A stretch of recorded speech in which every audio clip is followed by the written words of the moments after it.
السلام علیکم ورحمۃ اللہ وبرکاتہ۔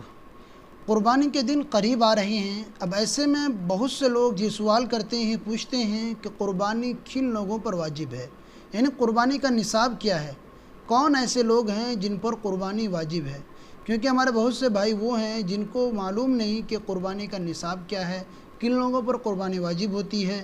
تو آج کے اس ویڈیو میں ہم اسی کو جاننے کی کوشش کریں گے۔ یہ جو باتیں میں بتانے جا رہا ہوں، اگر آپ ان کو کتابوں میں دیکھنا چاہیں تو دیکھ سکتے ہیں۔ فتاوی شامی جلد نمبر 6 صفحہ 312 پر، یعنی جلد نمبر 6 صفحہ 312 پر، اسی طرح فتاوی ہندیہ جلد نمبر 1 صفحہ 191 پر 191 پر آپ دیکھ سکتے ہیں۔ ویسے تو ہر مسلمان کے لیے افضل اور مستحب یہ ہے کہ وہ قربانی کرے۔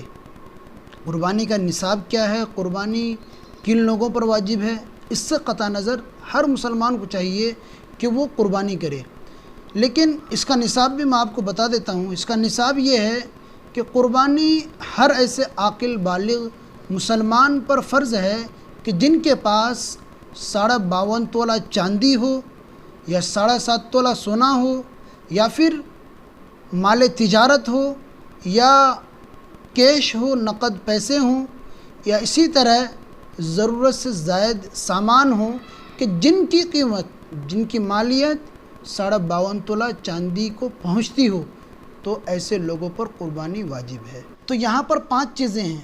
پہلی چیز کہ کسی کے پاس 52.5 تولہ چاندی ہو۔ نمبر 2 کسی کے پاس 7.5 تولہ سونا ہو۔ نمبر 3 سونا یا چاندی تو نہ ہو لیکن نقد کیش ہو، یا اسی طرح مال تجارت ہو، یا پھر ضرورت سے زائد سامان ہوں کہ جن کی قیمت 52.5 تولہ چاندی کی قیمت کو پہنچ رہی ہو، تو اب ایسے مسلمان پر قربانی واجب ہے۔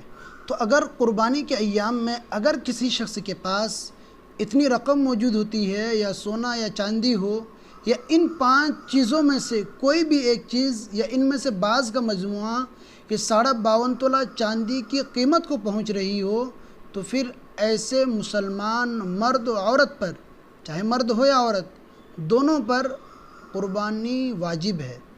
یہاں یہ بھی بات یاد رکھیں کہ قربانی کے وجوب کے لیے مال پر یہ جو رقم ہے، یا جو ضرورت سے زائد سامان ہے، ان پر سال گزرنا شرط نہیں ہے۔ زکوٰۃ میں تو سال گزرنا شرط ہے، یہاں پر قربانی میں سال گزرنا شرط نہیں ہے۔ دوسرا فرق یہ ہے کہ زکوٰۃ میں تو مال تجارت ہونا شرط ہے، لیکن قربانی میں مال تجارت ہونا شرط نہیں ہے، بلکہ اگر کسی کے پاس ضرورت سے زائد سامان ہے تو ایسے شخص پر بھی قربانی واجب ہے۔ تو خلاصہ یوں کہہ لیجئے کہ اگر ذی الحجہ کی 12ویں تاریخ کے سورج غروب ہونے سے پہلے اگر کوئی شخص اس نصاب کا مالک ہو جائے، چاہے وہ مرد ہو یا عورت، اس پر قربانی واجب ہے۔ تو آج کی اس ویڈیو میں ہم نے جانا کہ قربانی کا نصاب کیا ہے، قربانی کن لوگوں پر واجب ہے۔ امید کرتا ہوں آپ یہ مسئلہ سمجھ گئے ہوں گے۔ اللہ تبارک و تعالیٰ سے دعا ہے کہ اللہ تبارک و تعالیٰ ہم سب کو دین کی باتیں سمجھنے اور سمجھ کر دوسروں تک پہنچانے کا ذریعہ بنائے، اور دعاؤں میں یاد رکھیں۔ السلام علیکم ورحمۃ اللہ وبرکاتہ۔